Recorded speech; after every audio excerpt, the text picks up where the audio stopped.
মন্দির দর্শন এবং আরতি সংকীর্তন এবং তার মহিমার শ্রবণ করবার সৌভাগ্য পেয়েছি। মহাজন বলছেন,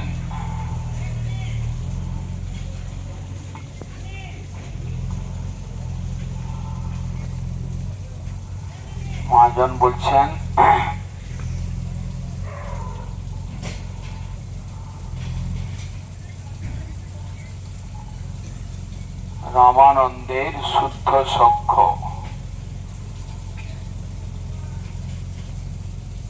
গদাধর জগদানন্দ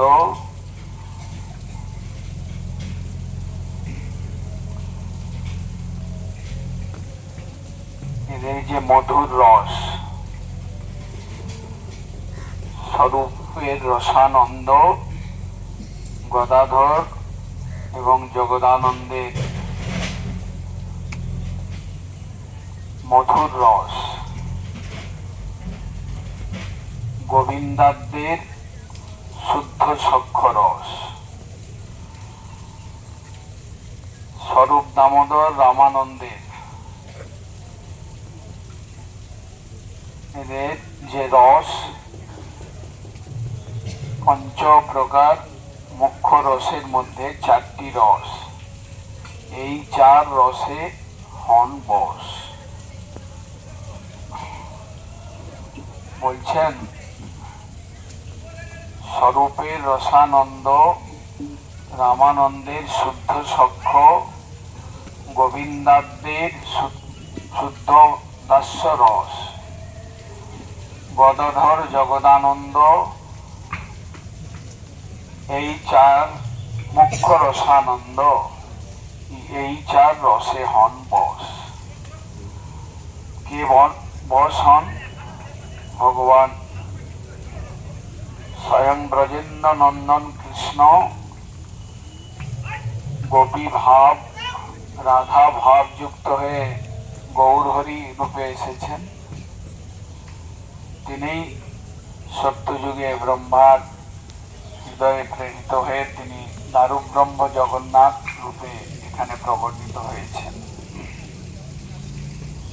এই যে রস, আমরা সংসারে জড় রস নিয়ে মত্ত রয়েছি।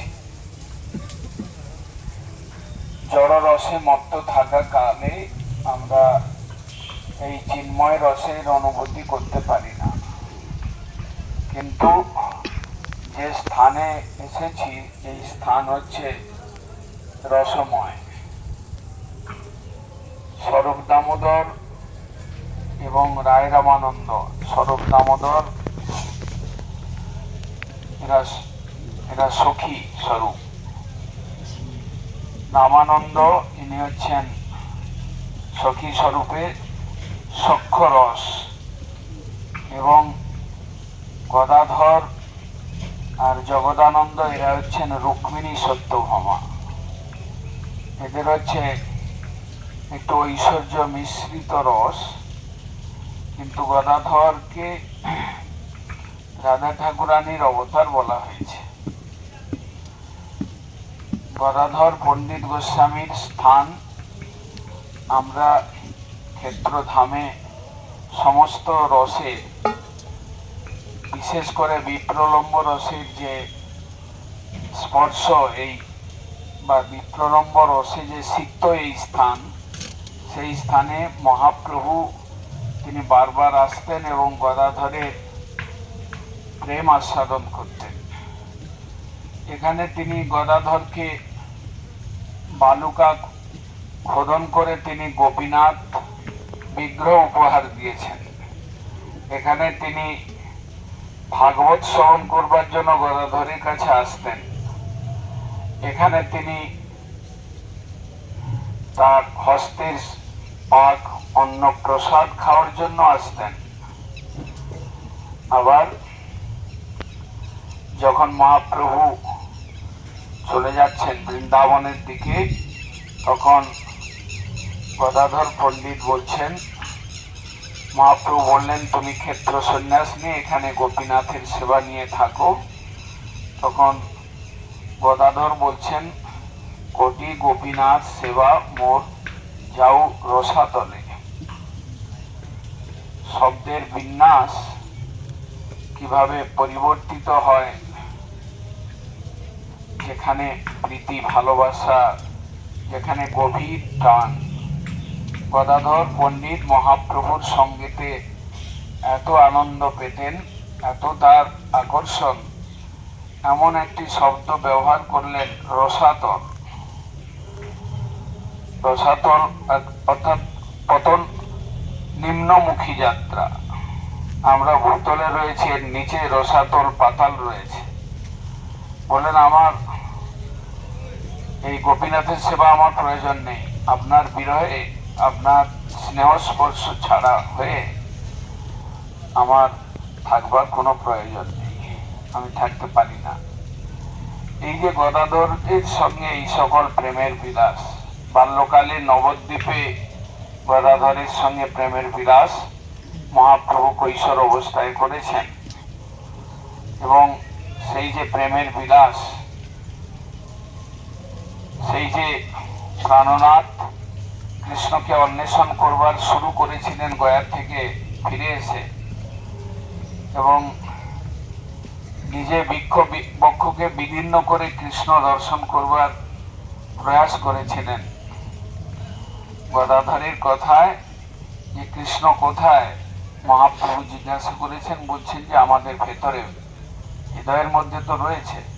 তখনই বক্ষ বিদীর্ণ করতে ভাবে আবিষ্ট হয়ে মহাপ্রভু নিজের বক্ষ বিদীর্ণ করতে যাচ্ছিলেন। গদাধর বললেন, না না, দাঁড়াও, এখনই আসবে তোমার সামনে।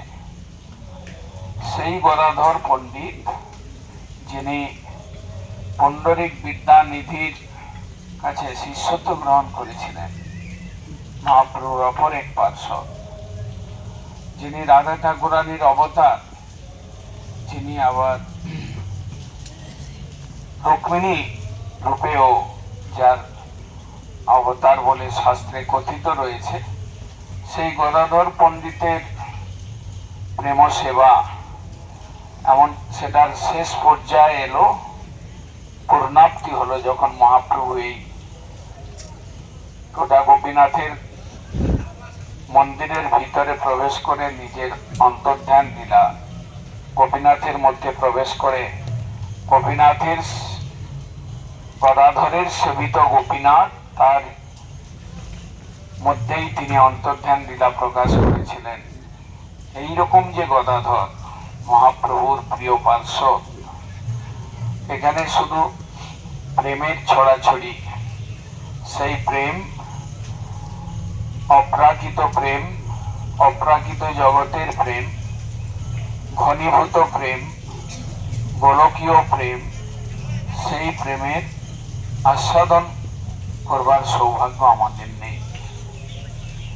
কিন্তু গৌড়ীয় গুরুবর্গ প্রত্যেক বৎসর এই সকল স্থানে এনে পরিক্রমা করিয়ে, প্রণাম করে, গোপীনাথের আরতি করে, গোপীনাথের মহিমা কীর্তন করিয়ে, গোপীনাথের মহিমা কর্ণে শ্রবণ করিয়ে আমাদের হৃদয়ের থেকে জড় রস সেগুলোকে বের করে দিই। তুচ্ছ রস, অতি অতি তুচ্ছ ভোগ আসে বন্দি তুমি মায়ার পাশে। আমরা অতি তুচ্ছ রস ভোগ করবার জন্য মায়ার পাশে বন্দী হয়ে রয়েছি। এই মায়ার বন্ধন ছাড়িয়ে অপ্রাকৃত রসের স্পর্শ, অপ্রাকৃত রসের আস্বাদন করাবার জন্য গৌড়ীয় গুরুবর্গের কৌশল। তারা এক একজন সখী স্বরূপ, মঞ্জরী স্বরূপে এসে তারা ভক্ত সঙ্গ দান করে ধামের মহিমা শ্রবণ করিয়ে আমাদের হৃদয় থেকে সেই সকল জড় রস উৎপাটিত করে তারা আমাদেরকে এই চিন্ময় রস, অপ্রাকৃত জগতের যে প্রেম ভালোবাসা, মহাপ্রভু তিনি প্রেমাবতার, এবং সেই প্রেমাবতার মহাপ্রভুর সর্বশ্রেষ্ঠ লীলা, সর্বশেষ লীলা হচ্ছে বিপ্রলম্ব রস আস্বাদন করতে করতে গোপীনাথের হৃদয়ে, গোপীনাথের শ্রী অঙ্গে প্রবেশ করা। গোপীনাথ তিনি গৌড়ীয় নাথ, তিনি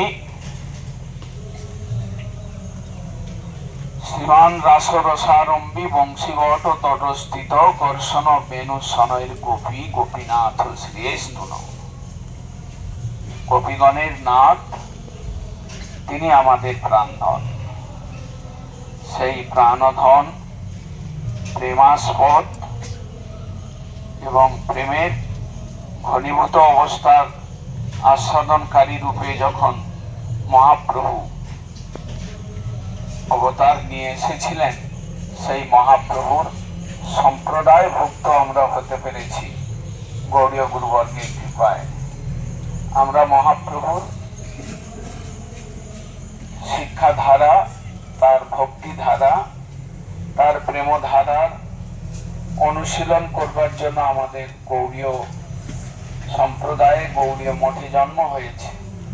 অতএব আমাদের একটা অধিকার রয়েছে, আমাদের একটা পৈতৃক সম্পত্তি হিসাবে প্রেমধন পাওয়ার একটা যোগ্যতা অর্জন করবার সাধন আমরা পেয়েছি। এই সাধনের অন্তর্ভুক্ত একটি সাধন যে প্রত্যেক বৎসর এই সকল স্থানে এসে প্রণাম করে, এই সকল স্থানের মহিমা শ্রবণ করে, এই সকল স্থানের প্রতি আসক্ত হয়ে, এই সকল স্থানে ভজন সিদ্ধি লাভ করবার বাসনা নিয়ে আমাদের সাধনের সর্বশ্রেষ্ঠ পর্যায়ে বা শেষ পর্যায়ে যাওয়ার ইঙ্গিত দিয়েছেন তারা। তাদের কৃপা আশীর্বাদ আমাদের জীবনের পাথেয় হয়ে আমরা সেই আমাদের পাথেয় করে আমরা যাতে সিদ্ধি লাভের পথে এগোতে পারি, এটাই আমাদের গুরুবর্গের কাছে প্রার্থনা। বাঞ্ছা কল্পতরু।